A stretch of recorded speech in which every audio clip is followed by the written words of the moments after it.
is where you need to be. 88.1 FM, WHPR. Have your own radio show. Block time is available. Call 313-868-6612. Radio we can see. Broadcasting live in the Virgin Islands and Detroit. Find us on Comcast Channel 90 and worldwide on Fire Stick, Roku, Apple TV, and all of your favorite platforms.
You're watching WHPS, Highland Park, Detroit.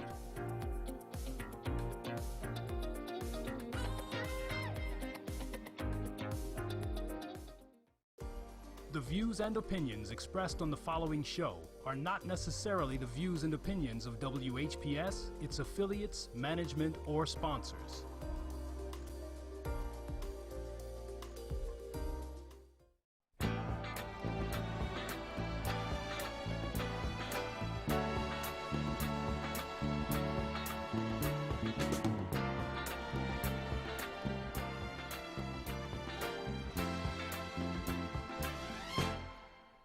When I was 17, I ran away from home and from everything I had ever known. I was sick and tired, living in a town filled with narrow minds and hate. They used to laugh at me, their children called me names. Hello, hello, hello. And thank you so much for tuning in to A Spoonful of Comfort. I am Claudrine Jackson. I am your host for A Spoonful of Comfort, reminding you and me that in these troubled times, we need to give comfort. And if we can't give comfort, let us not give discomfort. I thank you for the privilege of your time. I thank you for tuning in to WHPR. I thank R.J. Watkins and Henry Tyler for having the station, keeping it running long enough for me to get on the station and try to share some things with you. God bless you for tuning in. May you have sunshine to greet you, adventures to meet you, joy in whatever you do. May you have God's presence to guide you and good friends beside you and happiness all your life through. So we know that's impossible, but it is my wish for you. If it were up to me, that's what my wish for you would be. I want to thank everyone who has donated to the Purvis Jackson Autism Foundation. Thank you so much. You know, the Purvis Foundation helps lower income children with handicaps because wealthy people can do a lot of things for their handicapped children that lower income parents can't do. To be handicapped is a handicap. To be poor and handicapped is a double handicap. That's why I speak for people who can't speak, such as my son. He cannot speak for himself. So I try to speak for them and try to help them because God has greatly blessed me. And doesn't God want those of us who are blessed to help the less fortunate? Now, this is the month of March, and March is reading month. So I would not be the correct teacher if I did not encourage you to read. So March is reading month. Find a book to read those of you who are real readers will find more than one book. But to find a book to read, I have some suggestions for you. I have the books that I have written, and they are very easy to read. They are quick reads, and even people who don't like to read can read my books. They also make good gifts. So my last book is The Butterfly. I have my first book was Let There Be Light, which was written, it was published in 95. My next book was the one where I'm showing the picture of my son's artwork, and that's inspired by autism, which my son has inspired me by autism for over 40 years. My last book is the one that's The Butterfly, and my handicapped son, Purvis Jr., the butterfly, that's his butterfly, that's his artwork. That is the design on the butterfly. Now, he is 44. He still cannot read or write or talk or live independently. But I'm trying to show that he does have something to offer, as do many people with disabilities. You know, we see someone with a disability, and we forget about the ability part. So what I try to do with my son and others is to show the ability part. So that's PJ's Butterfly on the cover, and I am so proud of him. He's not aware. When he first started doing artwork, it's just coloring. And I'd give him a coloring book, and he colored every page without looking at the lines. Every page was his own design, and I was trying to get him to stay in the lines. And then it dawned on me, instead of stressing me and him out by trying to get him to color inside the lines, to just give him plain paper.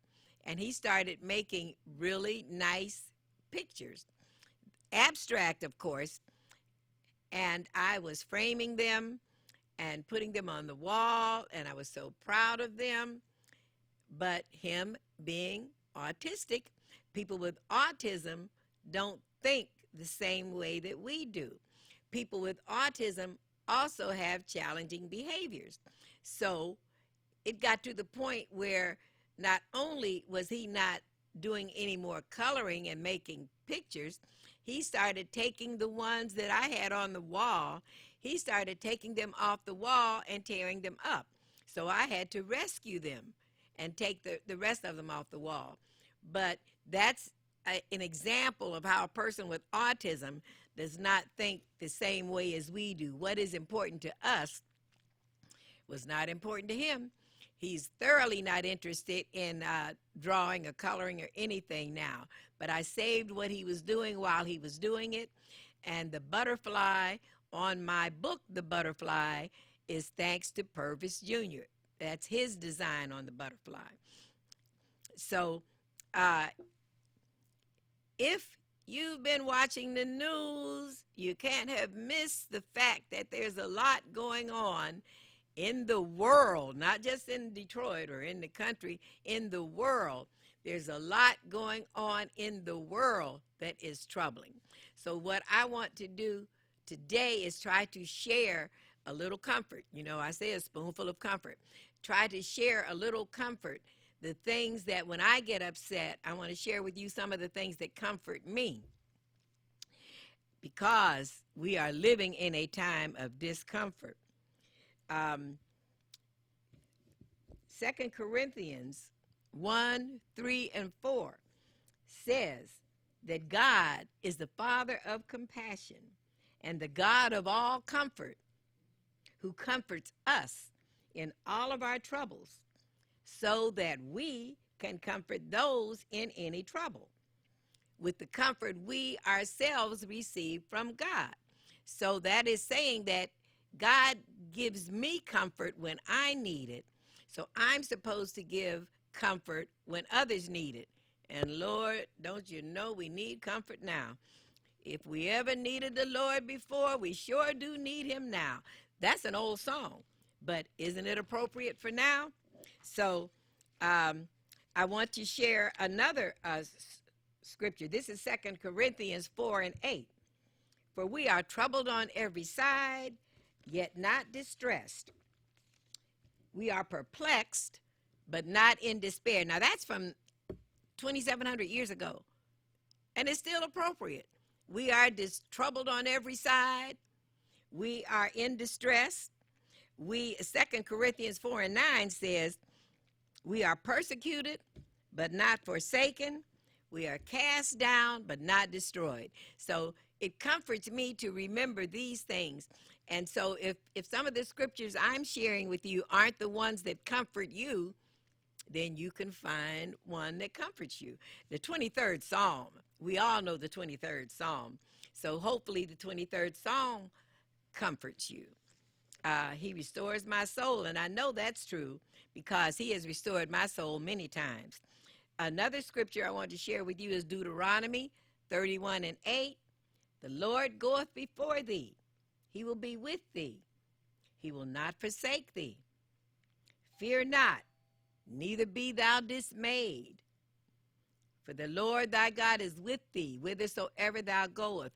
We have to remind ourselves that there have been troubling times in history before, but we've always made it.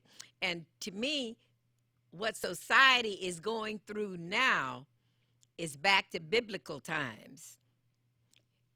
We are in a strange time in society where there's a lot of unpredictability. So this is when we really need to go to our scriptures and get comfort. Another comfort scripture is 1 Peter 5 and 7. Pour out all your worries and cares on the Lord, for he cares for you. Pour out all your worries and cares on the Lord, for he cares for you. Another scripture that I love that has helped me greatly is about God's energy. You know, there's negative energy in the world, as we can see, but you know when it's God's energy, because God's energy is an energy that uplifts and encourages and inspires. And that's what the scriptures are for, to uplift, encourage, and inspire. Psalm 147 and 3 says, he healeth the broken in heart, and he bindeth up their wounds. So we are trying to give comfort. And I believe if you are watching this show that you're probably one of the ones who is also trying to give comfort. Isaiah 40 and 31, they that wait on the Lord shall renew their strength. They shall mount up on wings like an eagle. They shall run and not be weary. They shall walk and not faint. Here I am as a witness to the fact that the words of the scripture will be fulfilled in you if you believe and if you walk the walk of the Bible. God doesn't expect us to be perfect, but the desire to do right carries with it a great power. The desire to do right carries with it a great power. You are in harmony with the omnipotent plan of the universe. So if you have the desire to do right, as I have, I'm not saying I have the desire to be perfect. I have the desire to do right. And if God knows you have the desire to do right, then he blesses you and helps things turn out right for you. Another scripture that I want to share with you is Matthew 17 and 20. If any of you have faith as a mustard seed, you will say to this mountain, be thou removed and be thou cast into the sea, and it will happen. Now, that's the way Matthew put it. Luke says, if you have the faith to move a sycamore tree. And there's a lot of repetition in the Bible, and that's one of the beautiful things about it, because the repetition is by different authors of the Bible. And so many of the things that they wrote then still help us now. Psalm 91 and 11. For he shall give his angels charge over you. For he shall give his angels charge over you to keep you in all your ways. In their hands they will bear you up, lest you dash your foot against a stone.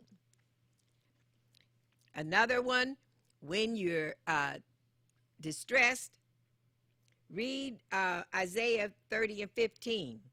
In returning and rest shall ye be saved, in quietness and confidence will be thy strength. So sit down, read some scriptures, and find something that uplifts you. I'm going to take a short break. Please stick with me for more of A Spoonful of Comfort.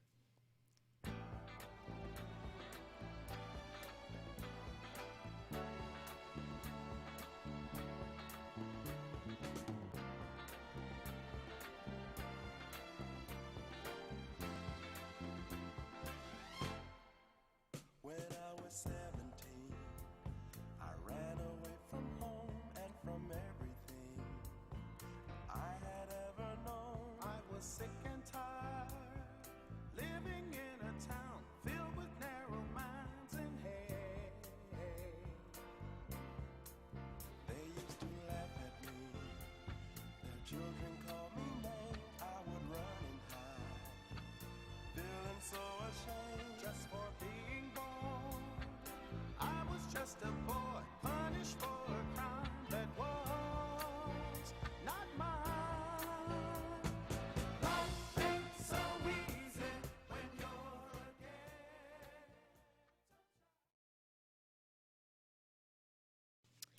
Thank you so much for sticking with me for A Spoonful of Comfort.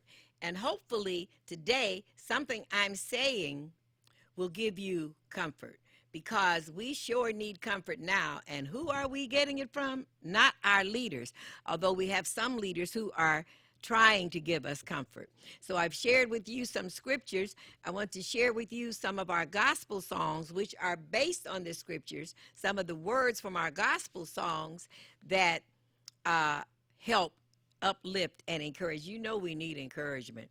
Help uplift and encourage us. Colossians 3:16 says, let the word of Christ dwell in you richly in all wisdom, teaching and admonishing one another in psalms and hymns and spiritual songs, singing with grace in your hearts to the Lord. Spiritual songs have uplifted me from the time I was a little girl, and I'm sure they have uplifted you. There is good news in Christ, although it's hard for us to find it right now. The good news of Christ is more, it's not just facts to be believed or history to remember.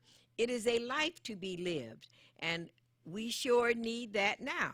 We need to go to our scriptures, go to our gospel songs.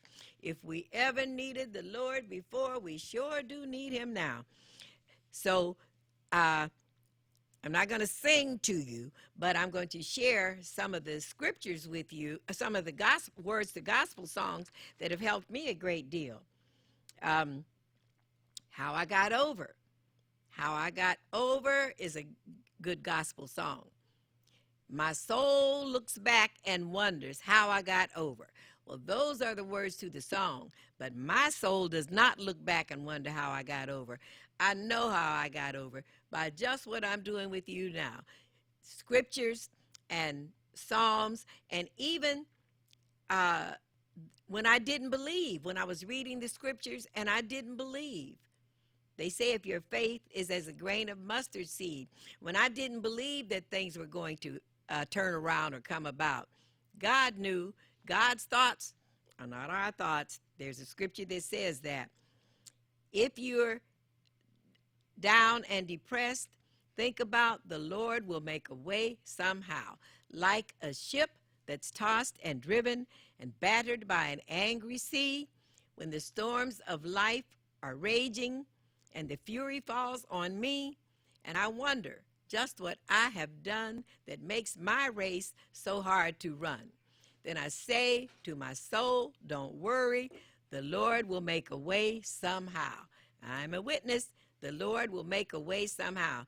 I've told you my age, 80. So you know at age 80, the Lord has made a way for me time and time again. Even when I doubted, when I would say, well, Lord, I know you can't solve this problem. As I said with my son's autism, God did not move the mountain. You know, they say if you're faith, he will move the mountain. He did not move the mountain, but he moved me. So remember, sometimes God answers our prayers in his way, not in the way we are expecting. How about it is no secret what God can do? What he's done for others, he'll do for you. With arms wide open, he will comfort you. It is no secret what God can do. How about precious Lord, take my hand? Precious Lord, take my hand. Lead me on. Let me stand. I get tired. I get weak. I get worn. And the older I get, the less tired and weak and worn I get, because God is renewing my strength and restoring my soul. Precious Lord, take my hand, lead me on, let me stand. I get tired, I get weak, I get worn. Through the storm, through the night, lead me on to the light. Take my hand, precious Lord, lead me on. How about, I can't believe he brought me this far to leave me. I can't believe he brought me this far to leave me. And I know that he didn't bring me this far to leave me. I can't think of the words of that right now, but I will. Going up the rough side of the mountain. I'm going up the rough side of the mountain. I must hold to God's unchanging hand. I'm going up the rough side of the mountain, but I'm doing my best to make it in. Now, suppose we were going up the smooth side of the mountain. One slip and we're back down. So maybe there's a reason for the rough side of the mountain. And I've gone up the rough side of the mountain. God says, call on me in your hour of need, and I will deliver you, and you will glorify me, which is what I'm doing. He delivered me many times. He picked me up out of the muck and mire. He picked me up, turned me around, placed my feet on solid ground, and I am thankful, I am blessed, and I'm trying to bless others, because when God comforts you and blesses you, you are supposed to share that. He doesn't bless us for us to keep it all to ourselves. Another one, I trust in God.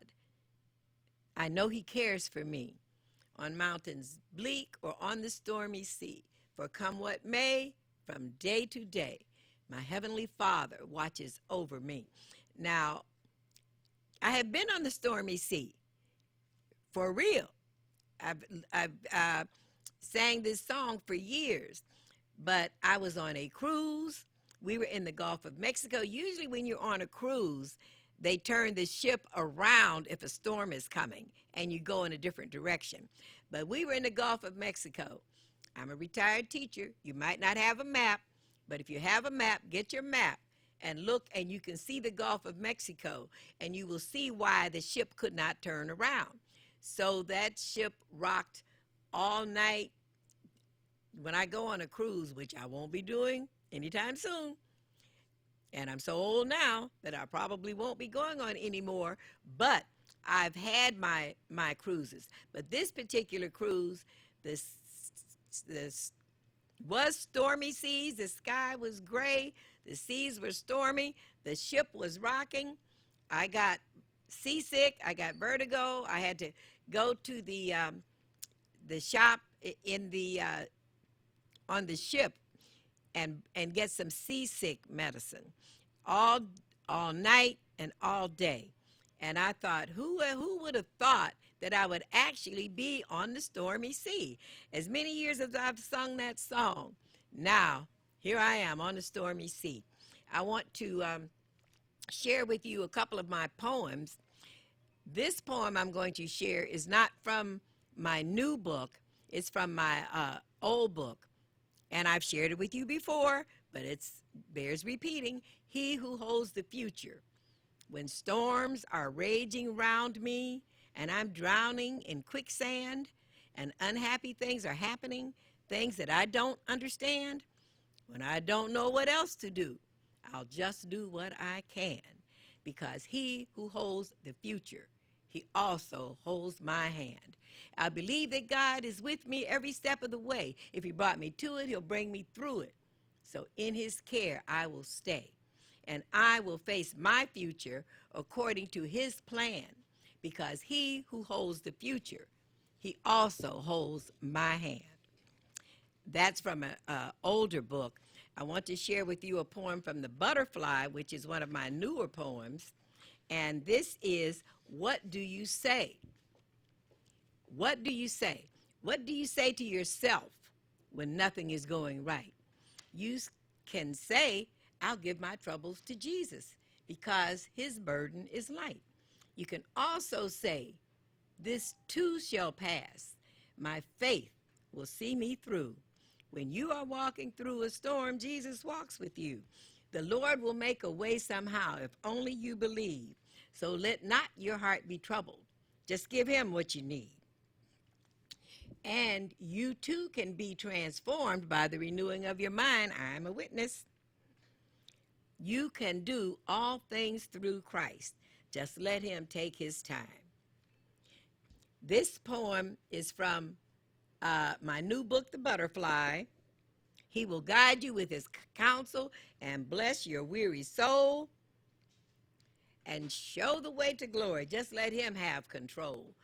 That poem, What Do You Say, is from The Butterfly.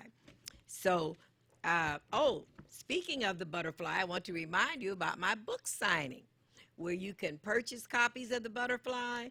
I will be reading poetry, and I'll be asking other folks to share with poetry.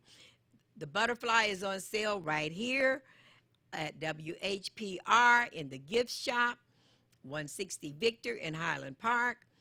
You can get a copy of The Butterfly here. You can come to the book signing March 29th, Sunday, March 29th, from 3 to 6 at Northwest Activity Center.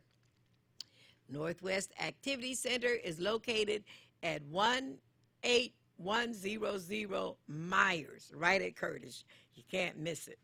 And from 3 to 6, you can come after church, or if you don't go to church, you can come to this, and you'll be out before dark, and we're going to have refreshments, and it's a meet and greet.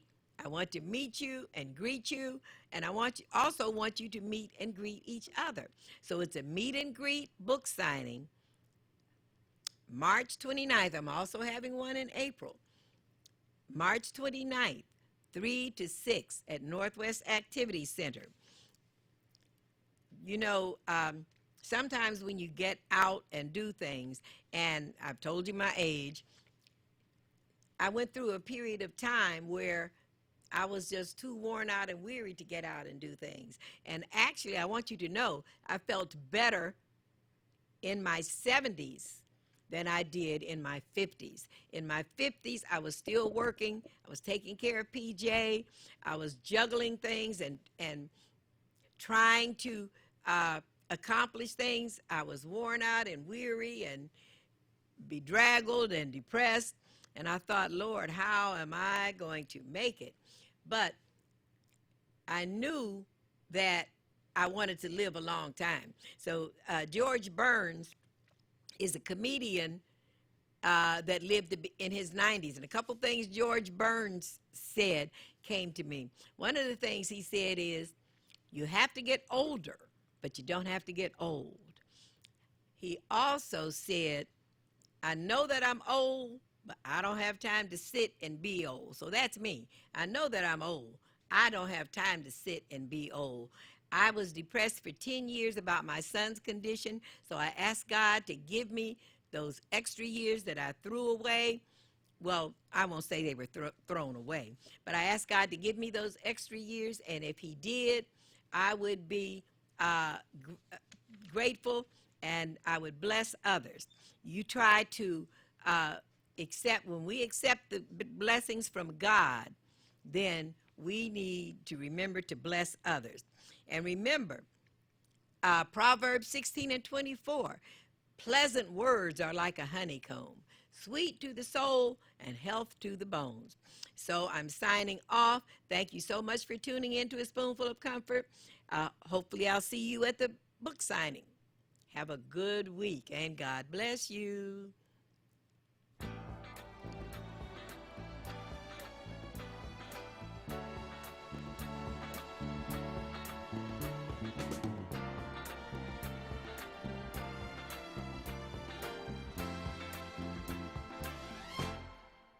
When I was 17, I ran away from home and from everything I had ever known. I was sick and tired, living in a town filled with narrow minds and hate. They used to laugh at me, their children called me names. I would run and hide, feeling so ashamed just for being born. I was just a boy, punished for a crime that was not mine. Life ain't so easy when you're a ghetto child. Oh baby, life ain't so easy when you're a ghetto child. No one tried to understand. Papa did the best of man.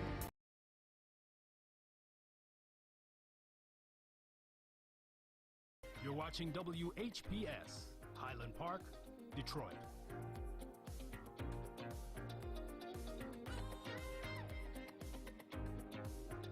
FM 88.1 WHPR, Highland Park.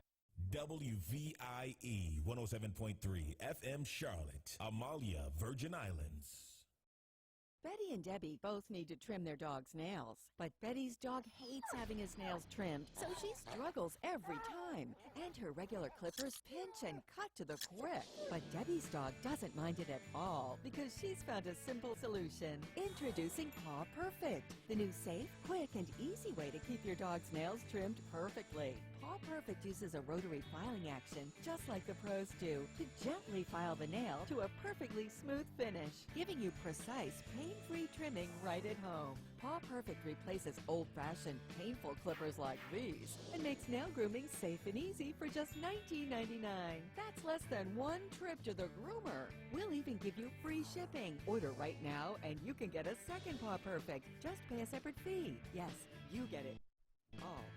To order, call 1-800-329-5718 or go to trypawperfect.com. That's 1-800-329-5718 or visit trypawperfect.com. The views and opinions expressed on the following show are not necessarily the views and opinions of WHPS, its affiliates, management, or sponsors.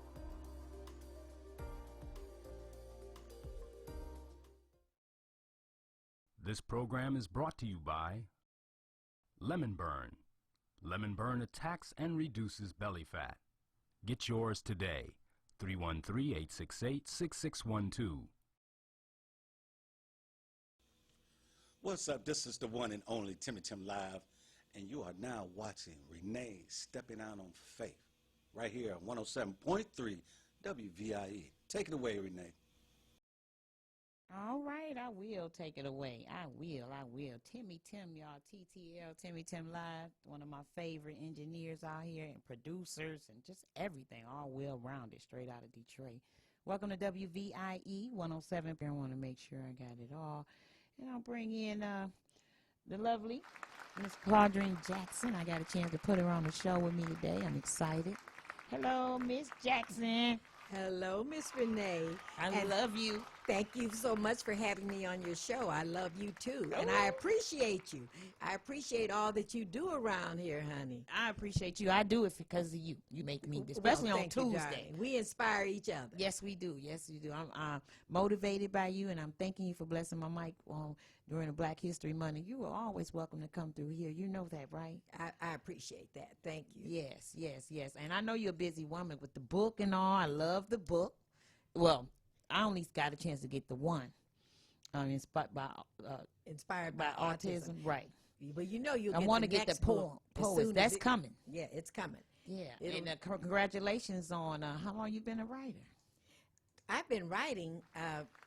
One of the poems in the book says I'm 60 is what I wrote when I was 65, but I was writing 20 years before that, and I had so many poems that I hadn't done anything with that I decided, well, I might as well publish these. But my husband was always telling me, Purvis Jackson of the Spinners, he was always saying, you write the stuff and then you put it in a drawer. You got to do something with it. So he was reading it. He was reading them, and he sang Almost, my song called Almost that Tim plays as my station break sometime. Yeah, I don't know if I got that. That was the poem in my book that he took and sang himself. What? Yes, and he was always motivating me. So the media that I'm doing now, the writing, he did not live to see it. He was always saying, I keep trying to get you to do these things and you don't do them. You don't do them. You wasn't ready. He said, you don't listen. And I said, well, I'm listening. I said, when the book comes out, you'll see I was listening. Praise God. And he said, I don't have to see it come out. I just have to see that you did it. Yes. So I believe he's still watching. Yes. And if he helping you write it, put that right there, that period right there. That's what he telling you. Put a comma right there. That's right. Because we used to write songs together. He has some tape of some songs that he wrote, and then he is the one that decided to take some of my poems and make them into songs. Oh, so he was very talented. He was very talented, and he had a great impact on my life, and he's still having an impact. That's right. The seeds that he planted are sprouting after all these years, and between Purvis, who's in heaven, there are some people that say you don't know that. I do know that. That's right. The Purvis who's in heaven and the Purvis who's still down here. My handicapped son, they are the ones that keep me fueled and give me the energy to keep going. Let's talk about some history. Yes, ma'am. And our future, we got the future going on, and today what's happening. Yes, ma'am. How is it? We get a lot of Motown stars and people of yourself, such greatness of yourself through the station often. Okay. And I throw your name out all the time because I love you, and I was like, Miss Jackson has a show here, Claudine Jackson, and all I have to get out is Claudine. You understand me? And they say, oh, I know, Miss Robinson came. Claudette is her name, the first lady, Miss Smokey Robinson's wife, her first wife, right? And I was talking to somebody else, so I said, Claudine Jackson come on at 2, at 1 o'clock, 1:30 is what I was saying. And that lady stopped. Well, she was on her way back to the back to be on somebody else's show. And she stopped and she said, I know a Claudine. I said, is that right? And so I talked to Mr. Joe Pep from What's Up Detroit. What's Up Detroit? He has a show on Thursday. I said, do you know, just to see who, if they remember or know you. He says, they know you like yesterday. He said, he'd seen you in years, but it's only one Claudine. And there's only one Joe Pep. And you know what, and both of you guys deserve a hand because you've been out here, and you can watch people grow, you can watch people come and go, you know, watch people stick around and then not be around. Now, and Motown. I know Motown, and I know there were a lot of artists that were really good that came through the 20 grand, but they didn't get the recognition, exposure, the recognition. So I am aware that I have been greatly blessed. I'm aware that I am one of the more fortunate people, but my son is one of the less fortunate. Right. And we're here to make sure that that gets better. That someone helps the less fortunate. Isn't that what God wants us to do? That's right, all More the time. fortunate to help the less fortunate. But Motown one of Motown's biggest hits was Money by Barrett Strong back in the early 60s. They say the best things in life are free, but you can give it to the birds and bees. I want money. I said, let me find it. Look, I'm looking for it. I'm trying to find it. I want money. And then Marv Johnson. Marv Johnson helped Motown get off to a good start. He had a song called what was Marv Johnson's song? But Marv Johnson was one of the big, I'm thinking I'm coming home, but the Spinners had I'm coming home. But Marv Johnson had something about coming home, too. I bet you Mr. Tyler know it. So Barrett Strong, Marv Johnson, Smokey, they were some of the ones at the very beginning that got Motown off the ground. Wow. And I said Barry started with $800 that he borrowed from his I heard you say that. And look at what it blossomed into. And, you know, I've heard that before, that people have at that time, they would get together less than $1,000. Yes. And it blossoms into worldwide. Do you mind if we play a little something while we talking? Oh, I'd be honored. Okay, you know I got to get some spinners in. Right. I got them 4 tops over here and some Bernadette. All right. I like that too. I got that Mighty Love. All right. By the Spinners. I want one that Mr. Jackson, the Purpose, wrote. Got to work on finding that one, get that one in. Go ahead. Some of the ones that Purpose wrote, you probably wouldn't be able to find. But I want to pay tribute to the Spinners, the Temptations, and the 4 Tops. Each one only has one remaining original member. Really? Henry Fambro is a remaining original member of the Spinners. Otis Williams is the remaining original member of the Temptations. And Duke Fakir is the only original member of the 4 Tops left. So I am so thankful that the groups are still performing. Yes. But the original members are gone, other than the one of each group. The one of each group. And someone had mentioned to me, they said, I don't like these groups without the original members. But I said, the goal is to keep the music alive. Come on now. Tell them that. The music. Keep the music alive, even if it doesn't have the original members. It should be the sound. The lyrics that they wrote back then, that's why I try to share some of the lyrics, because I heard you spitting them on out. You was just rolling them on out. And somebody said, was she reading a poem? I said, that's a song. She's talking the song. Well, what about the Temptations, My Girl? Yeah. I got sunshine on a cloudy day. Come on. When it's cold outside, I got the month of May. I guess you say, what could make me feel this way? It's my girl. Come on. I mean, those were lyrics that are enduring. Real lyrics. And those are songs that will be enduring. That's right. I like that. And so what do you think about the music today? Because you got inspiring artists in your family. Well, the music today, I don't think can hold a candle to the music of the 50s and 60s. And 70s. I think the 70s had awesome music. And you know, but I can't talk about all the music of today. No. Because of all the artists, Miley Cyrus has a song called The Climb. She said, every time I move up, they're knocking me down, but I'm not breaking. I'll still climb. And I said, now that's an inspirational song. That is. And there are other good songs today, but there are not as many as back in the 50s, 60s, 70s.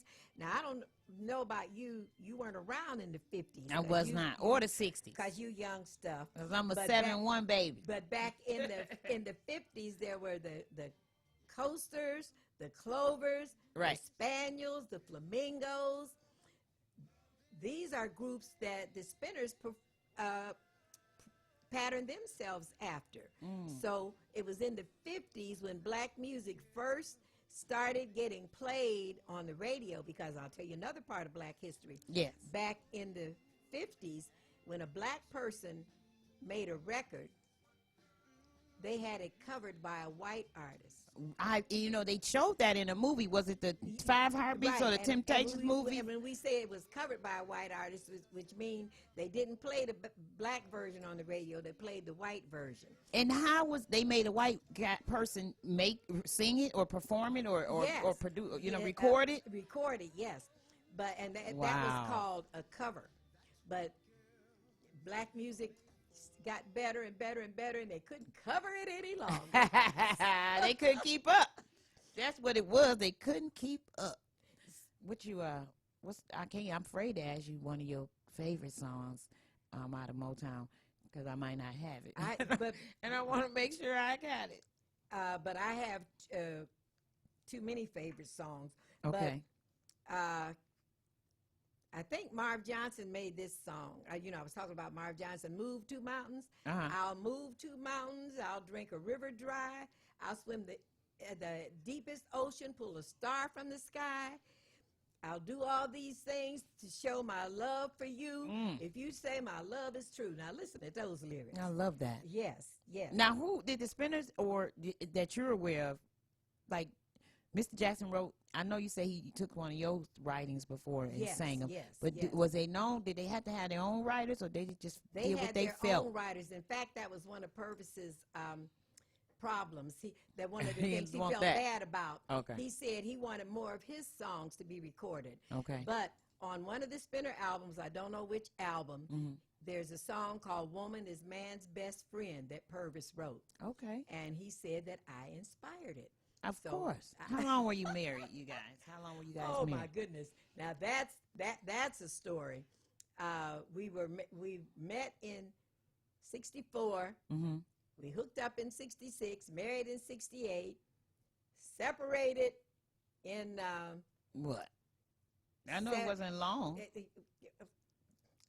After they started having hits in '72.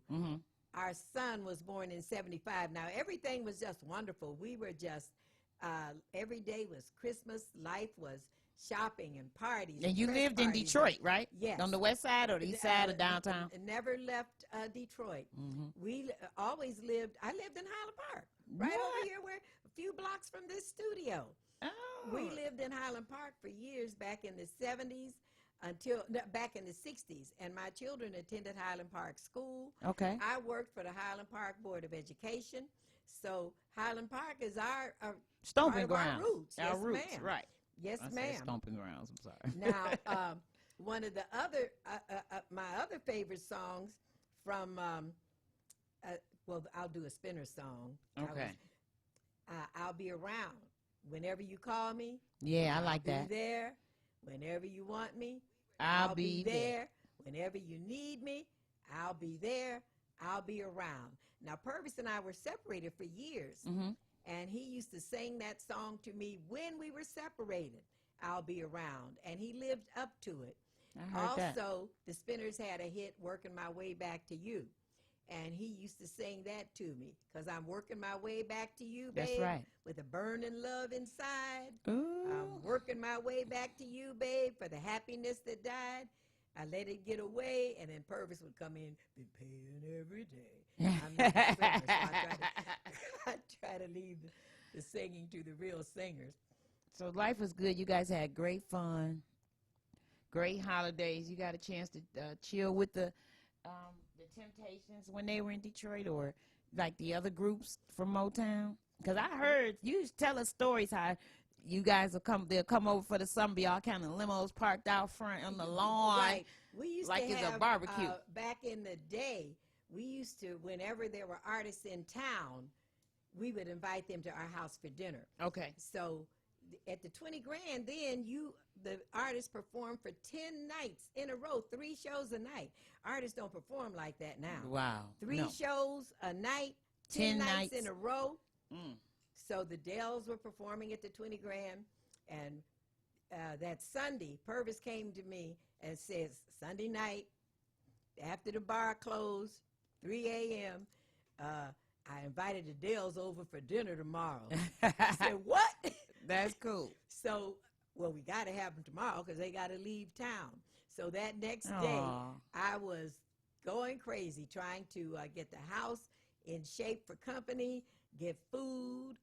You know, nowadays I would just call somebody and cater. Call you up, yeah. Yes. But at that time, you guys were doing it at the house. Yes. So we had the Dells over because the Spinners love the Dells. You know, the Dells' biggest hit was "Oh What a Night." Yeah. Oh, what a night to to love you in. I can't remember the words to it, but oh, what a night. The Dells had a hit with that in the 50s. Then they came back in the 70s and had a hit with the same song again.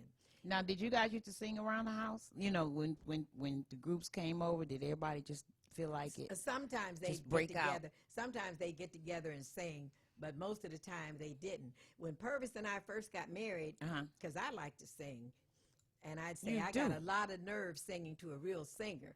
And he'd say, you sound good to me. That's right. He loved him some Claudine. But then after we'd been married for years, I'd be singing, and he'd hold his ears. Oh, you hurt my ears. He said, I'm the singer in the family. Oh. I said, what happened to you? Sound good to me.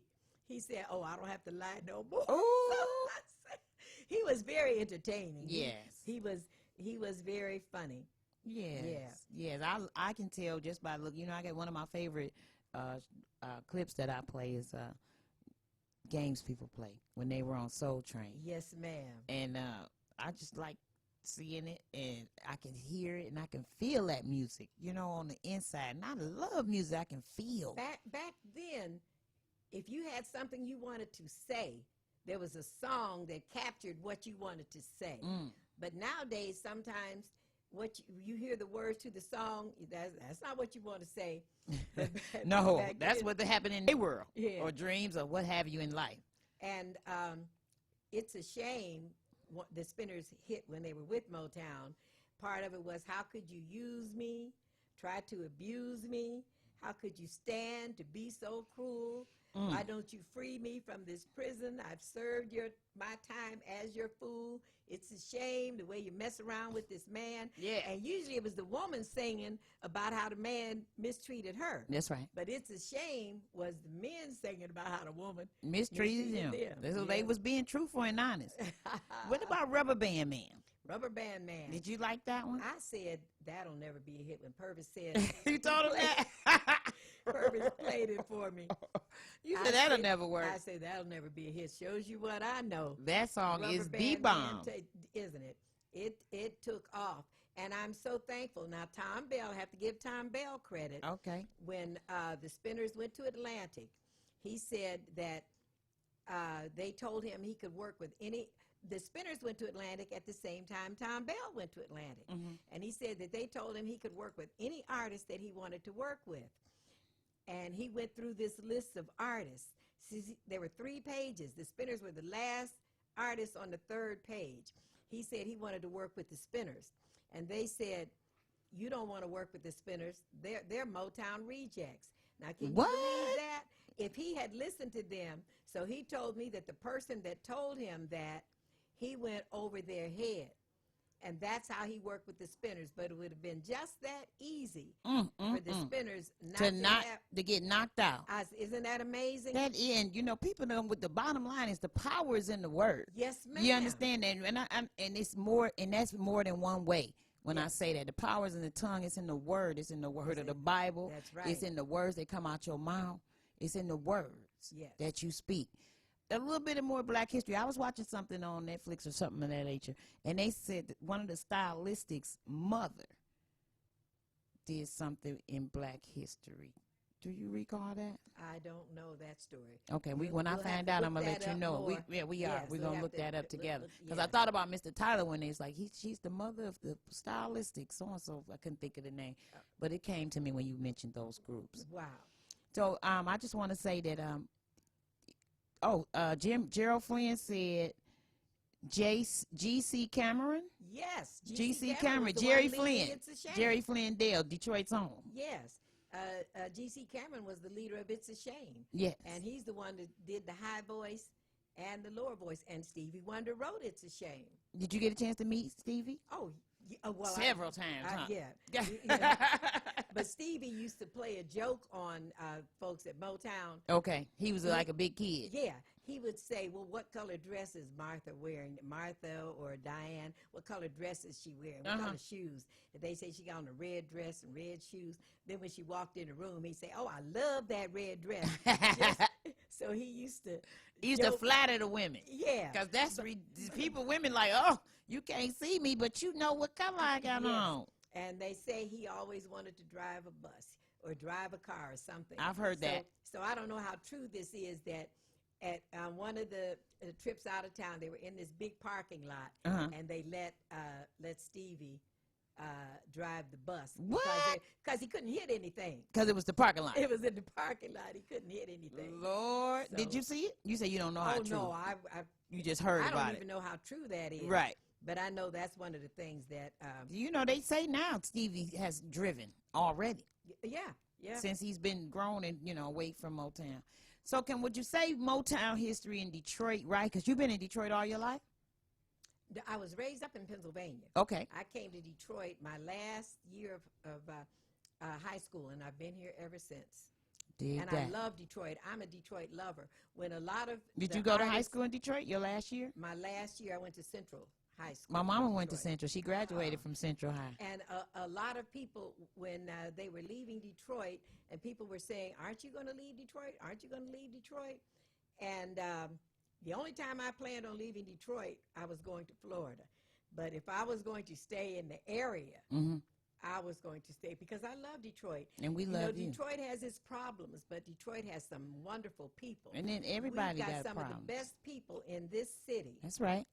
That's right. Dedicated. One was how did this and this just the last? Where did you and Mr. Purvis meet? Then we gonna wrap it up because Tim walking around. 20 Grand. I was working at the 20 Grand. I said Motown. That was Motown's proving ground. Okay. So every time Purvis would come in town, he would come and talk to me, and I would turn him down. You was waitressing or something? I was the bartender. Okay. And I'd say, you break my heart. You an entertainer. You're gonna break my heart. He said, no, baby, I want to love you. But after I did really get to know him, he was such a kind, generous, thoughtful person that I said, well, maybe I had him wrong. Well, of course, later on, he did break my heart. But I said I knew that was coming. But he did all he could. And this is my message to everyone. If you have hurt someone, if you've made a mistake, maybe you can go back and make it better. That's what Purvis did for me. He said, all the heartbreak I caused you, whatever problems, I want to make it up to you. Please let me make it up to you. So that's how we got back together. All right, and that's all right, and that's a blessing because it let you know that he loved you. That's what he was saying. Yes, and in if more you made ways a than one. mistake, if you need to atone for something with someone, go ahead and get it off your chest. And apologize Yes. or tell everybody I'm trying to get back to you, me and us. Yeah, apologize and let everybody know that what you're doing, where you're from, and that you're sincere about it. I want to thank you, Miss Claudine Jackson, and everybody make sure you check her show out every Tuesday at 1:30 on channel 15.2 on our TV 33 WHPR.com. We got her right here in the building, Miss Claudine Jackson. We love you, and I've heard it so many times. It's only one Claudine. It's only one Claudine. They say that with the utmost respect, Miss Jackson. I want you to know that. Well, thank you. And you and me, we're going to both keep stepping out on faith. All right, now we're going to step out on faith. We're going to let Rubber Band Man take us home. Is that all right with you? That's fine. Because with I couldn't get the one I wanted with him to say 12:45. That's the one I wanted to do. But it's okay. Games people play. But coming up next on the TV also is Expose Under the Sun with Mr. Darwin Griffin. So we thank everybody for tuning in. Miss Jackson, I can't tell you enough. We love you. And I'm very proud of you. Let us know when the book is out so we can get going with the book. I sure will let you know. And I love you and I appreciate you because you are the wheels that keep this place rolling. No, they don't. I don't believe that. Well, but I love you. I mean, you're not. I'm one of the wheels. Yeah. Shouts out to Unity Mission Church, also Power of Praise. Miss Jackson, a spoonful of comfort, right here, y'all. We got her. Thank you, and happy Black History Month, and come back. I'll be glad to. All right.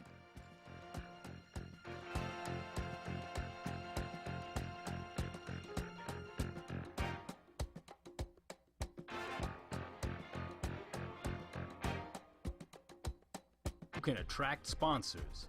Launch your career on a radio station with the latest technology in broadcasting. WVIE 107.3 and WHPR 88.1. If you're into talk, R&B, oldies, jazz, gospel, or soca, Radio We Can See is where you need to be. 88.1 FM, WHPR. Have your own radio show. Block time is available. Call 313-868-6612. Radio We Can See, broadcasting live in the Virgin Islands and Detroit. Find us on Comcast Channel 90 and worldwide on Fire Stick, Roku, Apple TV, and all of your favorite platforms.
You're watching WHPS, Highland Park, Detroit.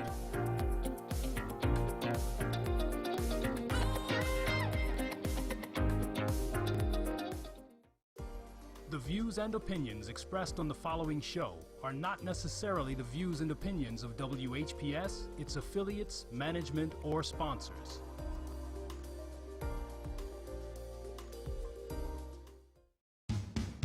I pledge to stay drug-free.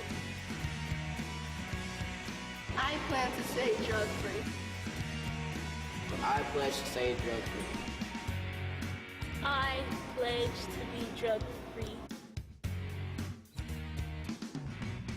I pledge to stay drug-free.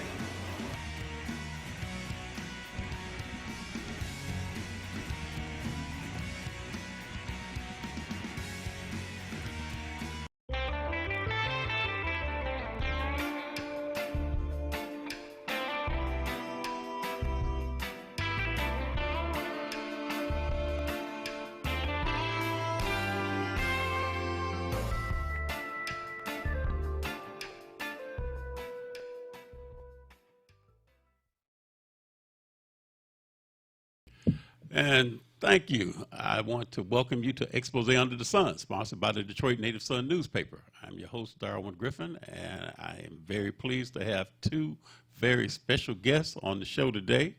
And they're going to be talking about one of the organizations that's near and dear to my heart, A. Philip Randolph Institute.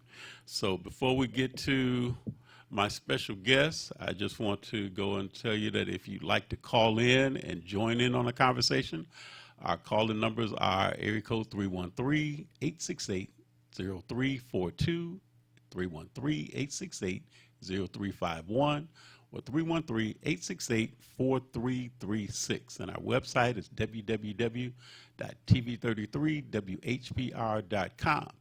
And you are watching us live in the awesome city of Highland Park, Michigan, under the auspices of the Honorable Mayor Hubert Yap. And I just want to thank Henry Tyler and R.J. Watkins for allowing us to have this half an hour that we can speak and be able to go and give you some good information. But I just wanted to say before we get started, I do want to thank Ms. Claudine Jackson. The 25th of February is my birthday, and I do want to thank her. She presented me with a birthday present of her new book that she wrote called The Butterfly. So if you haven't seen or you haven't had an opportunity to get this book, please get this book. It's a lot of poems and more that Ms. Claudine Jackson has written. So I do want to tell Ms. Jackson again my deepest appreciation for giving me this book for my birthday. So again, I do want to let everybody know today is election day. People are voting in the polling precincts for the presidential candidates. And one thing I want to imply to everybody is don't think that this is the end. There is another date that you are going to be voting for the president of the United States in November. So make sure you go to the polls, not just today, and vote your choice, vote your conscience, vote your heart. And we're not trying to go and tell you who to vote for. The main thing we're trying to tell you is to go out and vote. If you don't, you lose your voice, you lose your power, and you also may jeopardize your future as well as your children's and their children's future as well. So imperative, if you haven't gotten out to vote, make sure you go out to vote. I was going to put my little I voted sticker on, but I can't leave the camera and go off and get that right now. But I did vote. So again, I do want to encourage everyone to make certain that you do go out and vote. And also, if you did vote absentee and your ballot may be invalidated, you can also get another ballot and you can vote again. So I want to make sure and also let people know, if you are returning citizens, make sure that you exercise your right, because you still can vote. Unless you are incarcerated, then you cannot. But if you are waiting to be sentenced, or if you are on parole or on probation, yes, you still have the privilege of being able to get out and vote. So definitely I want to encourage everybody to go out and vote. This has been a nice day, a little bit of drizzle, but sometimes, you know, people look for excuses to not get out and vote. But this is a day that hopefully everybody will get out, exercise their choice, and encourage and convince other people, make sure that you go out and vote as well. But today, I am very blessed and very honored to have two special guests on the show. I kind of teased this one young lady. We kind of have a little thing with Trekkies, so we kind of laugh and joke a little bit. She's Captain Kirk, and I've been given several names, but I think now my nom de plume is Lieutenant Sulu. So I just want to say that I'm very blessed to have Miss Andrea Hunter, and she is the president of the Detroit Downriver chapter of A. Philip Randolph Institute. Madam President, great to have you on the show today. Thank you for having me here. And we are also blessed to have this young man. This is one of our youth ambassadors for A. Philip Randolph Institute. And ladies, I know I can see you now. You're probably seeing this young man and you're probably getting all excited. Look at him with his good-looking beard and all that. So just looking sharp. So I know he'll probably be a fashion model probably in the upcoming years. But this is Mr. Kelvin Blakes. So, Mr. Blakes, I appreciate you coming on the show today as well. It is a pleasure to be here. You know, listen to him. He's so articulate. You hear that? Wayne State graduating in the year. He's going to be graduating from Wayne State University, our own. What's your major? My major is psychology with a minor in African American studies. So. What made you go into that major? Well, initially, I began to take on the role of becoming a listener. Mm-hmm. I am a natural born listener, so sometimes people just want to be heard, and that is something that I enjoy, being that comfort, that, you know, soundboard. So that was something that spoke to me, and I wanted to help people, so. Okay.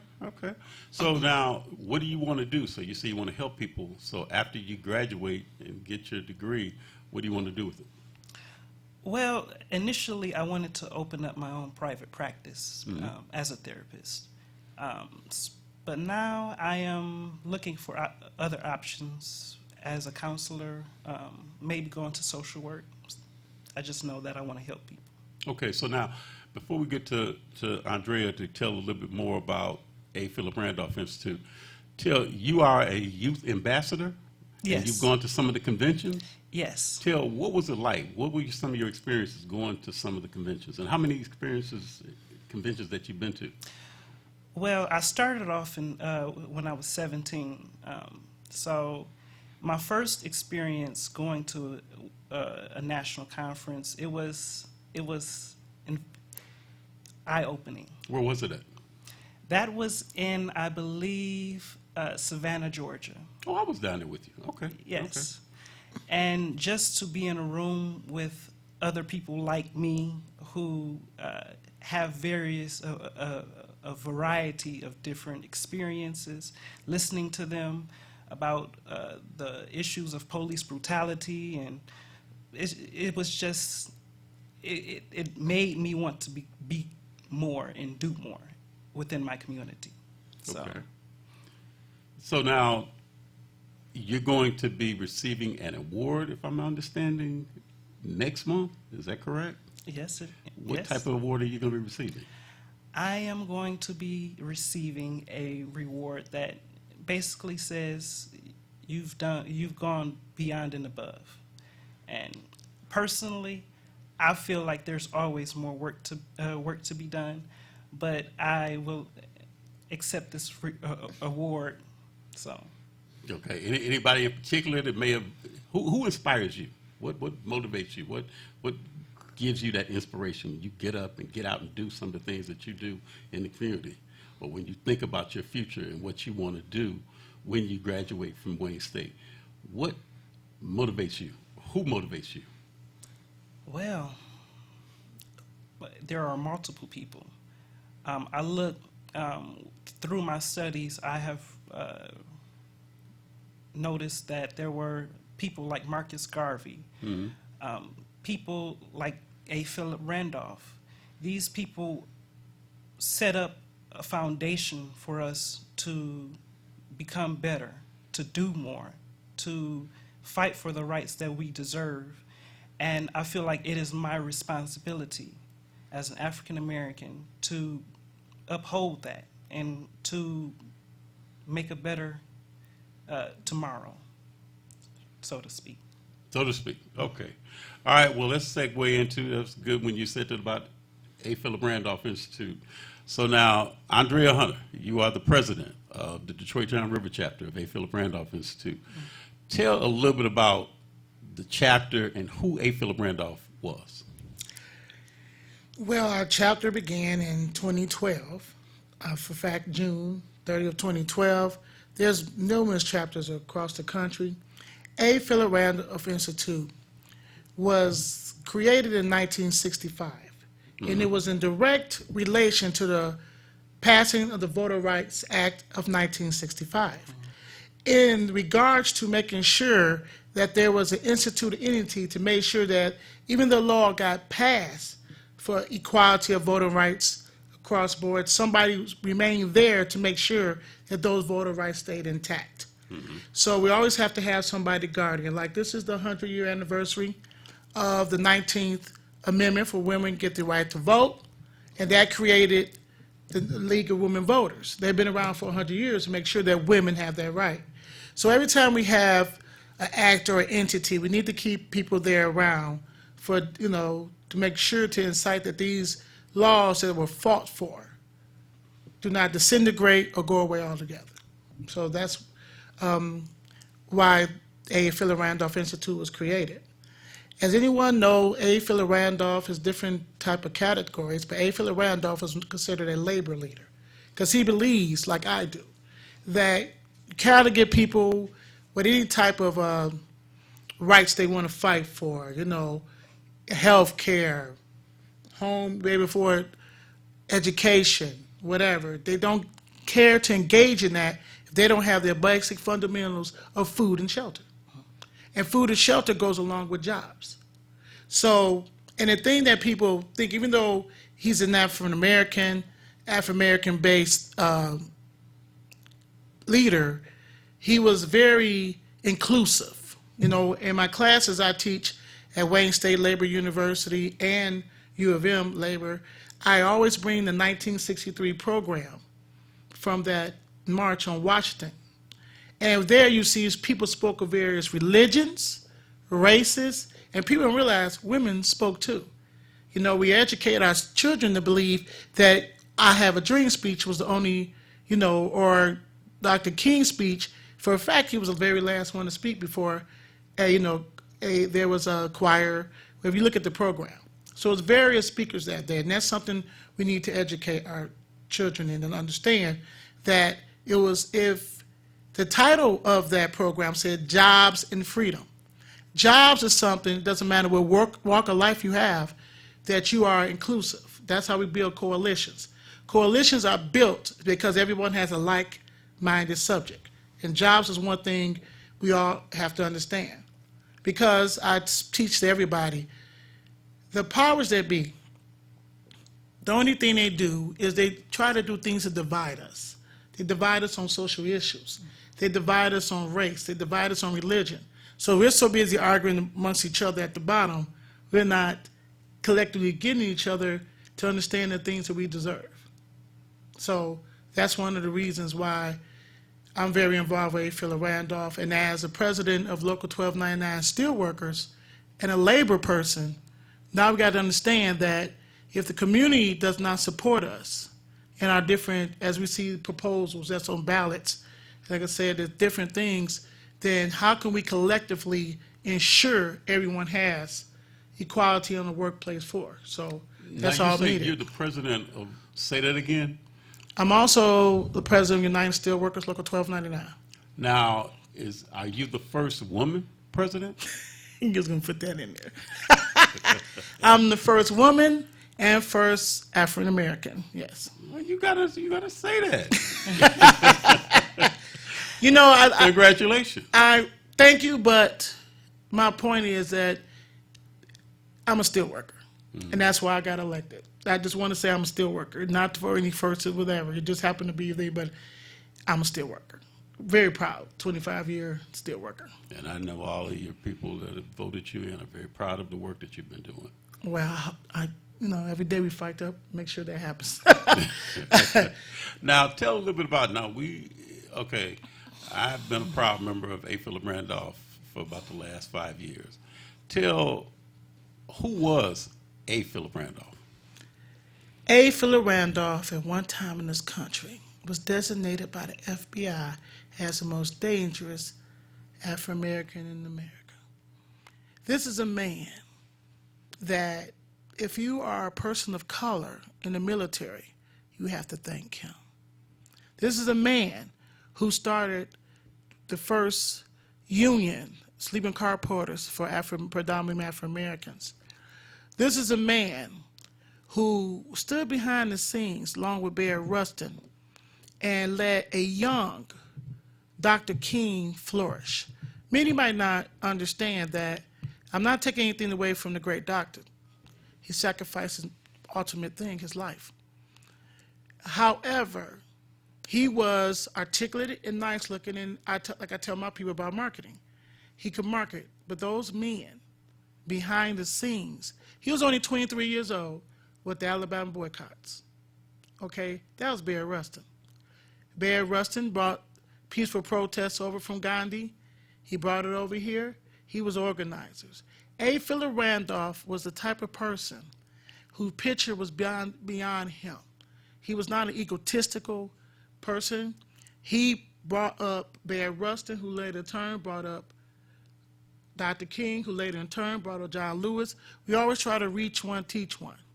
And Barrett understood that working with a man like A. Philip Randolph, and I always call him the untouchable, like Elliot Ness, you couldn't, A. Philip Randolph was untouchable in his principles, in his vision of every worker having an equal opportunity to catch that American dream, for every worker to have dignity on the floor in the workplace, for every worker, regardless to where they come from or what color of their skin or who they worship, had a right to provide for their family. We owe a great deal to A. Philip Randolph, and people don't understand as far as when he went, I always liked one of the stories that Eleanor Roosevelt, that he tells in his book, when he supported Roosevelt to become president on the grounds, and one of the major things was desegregating the military. He promised, that he would do it. When he got in office, it didn't come up months later. So he always brags that he went to the real president of the United States. He sat down with Eleanor Roosevelt. And Eleanor Roosevelt got him, Asa in there to talk to the president, okay, and the president told me, he went on, hey, you promised to desegregate the military, all this. And the president looked at him and said, make me do it. He said, what you mean? He said, those Dixiecrats is not going to vote for this, make me do it. So A. Philip Randolph gathered the people they was going to do the first March on Washington. But after that, so that way Franklin can go to the Congress and say, hey, he's going to do this. So they made him talk. So he did an executive order. The executive order desegregated the military. Defense agencies. Then he had to go back, segregate military. Then he had to work on, because even though they desegregated the military, people of color were still not making the same rate of pay if you were a captain or a private. So he had to go back and do that. So, and most of us people of color understand the military was the predominant way to go into something and get education free. You had to sacrifice your life to get education free, like most of us, but we didn't have that opportunity until A. Philip Randolph. Okay, equal opportunity. Okay. So the things he did, he's a very great man. So now there's an event coming up next month on April 25th. Talk about that event. April 25th will be our 5th annual fundraiser dinner. It will be at UAW Local 600. There we will also have the privilege of Representative Rashida Tlaib as our keynote speaker.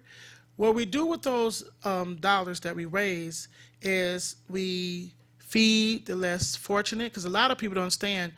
A lot of people are working and they still can't afford food after paying their utilities and travel.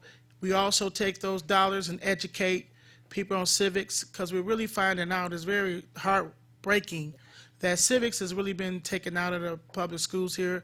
I know in Detroit. And people, if you don't know basic civics, if you don't know the fundamentals of what the House of Representatives do, what the Senate does, the protocol of government, it's kind of hard to be engaged in something you know nothing about. So those dollars go, and we do have a program where we're working on people who are going back into the workforce. Because I was so horrible to find out that there's a lot of kids in foster care, they're given a check and told them to go back in the world. So who's going to help them have skills to get their first, job skills that most of us have, and off clothes to go on interviews and stuff. So a lot of these dollars go to help them too. So people going back into the workforce, even people who have been rehabilitated from correction facilities, because that's how you keep crime down, when people working. Okay. Now tell now about where the event is going to take place at, the time, what the ticket price is, and who some of the other honorees may be. Okay, so the ticket prices are $50 plus, but we have, of course, sponsors packages. You can go on our website, www.aprdetroitdownriver.org. There you can purchase tickets. You can fill the application to join our chapter. There also, you can, it's different things there. You can purchase different items, which goes towards our endeavors too. But there we have the honorees. What we do, every year, we honor people who gave back into the community on their personal time. This is not people who get paid to do this. This are people who, the most valuable thing you have is your time, and they have gave it. So there's 3 honorees this year. Will be Michael Aaron from Labor's Local 1191. Sister Kay Howland from Southeast Jobs for Justice. My girl, cohort, Alicia Dennis from Unite Way via utility workers. Those will be our 3 awardees in the community. I also give a presidential award. That's for 2 members who I believe have went above beyond call of duty and volunteering for that year. And that would be Lisa Wilkes from UAW 1248 and Joyce Dallas. Okay, she's from League of Women Voters. She's also part of our distinguished chapter. We have youth awards. Those will go to Kelvin Blakes this year, right here, and Kari Hunter from MSU, and my brother right here from Wayne State University. They volunteer. He's on, like I'm on my vacation this week here. He is on spring break. He's not down there where everybody is partying. He's out here with me going poll watching for Michigan Voices today when we leave here. We started this morning. So, yes, we understand that our funds are needed, people understand, for literature. We help our youth when they want to pay, they do different things and they need school books. People don't understand it's just as laptops. Some kids are going to college without even a laptop, which they all need. So this is what these funds do and help our community. Okay. Only thing you didn't give, where's it going to be at? I thought I said that earlier. UAW, Local 600 in the prestigious 13th District strong here in Dearborn, Michigan, 10550 Dix in Dearborn, Michigan. Okay. And that'll be April the 25th, Saturday, April 25th, from 5 to midnight. Okay. So there will be dinner and there will be dancing as after the awards are given out as well. Yes, of course. Okay. All right. Kelvin, till now, you're going to be receiving this award, right? Yes. So give your 30-second spiel about why young people should be involved with Detroit Downriver APRI. Well, I find that it is just important for everybody to get involved in the community that they live in. If you live in any community across America, you need to be involved. Because the things that are happening as far as the government is concerned, it affects you. So if you can't get involved, then you have no voice. And nobody wants to not have a voice. So. Because if you lose that voice, you lose your power. Right. Okay. And primarily the thing is that, Andrea, tell basically that here right now, with trying to get people to keep being engaged, how would give your 30-second spiel for what you would say? I asked Kelvin about getting young people in to get others to be involved. For one, we have to educate them on the government and its protocol, like I said, on civics. But to get involved, because this is a direct, just like Walter Reuther said, relationship from the bread box to the ballot box. Things you have today, you can lose tomorrow with a signature of a pen. We see things turned over every day. Things that we fought for, we thought was set, we look back, they're taken away. Right here in Michigan, we have, I have a bad issue with, what's going on with our plant now because of business decisions that was not our fault. But legislatively, we used to have 20 weeks of unemployment. Now 26 weeks, now we got 20. Okay? It's right now, right there, it's in committee, a bill to make that,